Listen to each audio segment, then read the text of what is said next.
বিয়ের ব্যাপারটা god gifted, definitely destiny. ওইরকম প্ল্যানিং করে অ্যাকচুয়ালি হয় কি না এটা আমি কনফিউজ।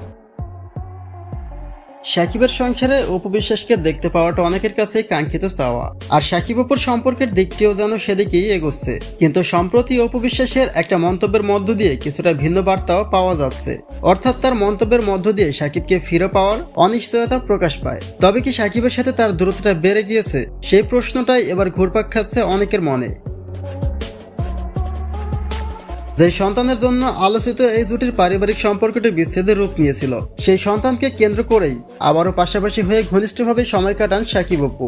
দীর্ঘদিন ধরে তাদের নিয়ে পারিবারিক একটা গুঞ্জনও চলমান রয়েছে, কিন্তু সাকিব অপুর তথ্য অনুযায়ী এমন গুঞ্জন সম্পূর্ণই ভিত্তিহীন।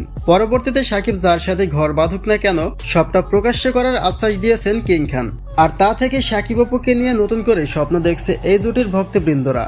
সাকিবের সংসারে অপু বিশ্বাসের দেখা ঠিক কবে মিলবে, সেই অপেক্ষাতেই প্রহর গুনছে অনেকে।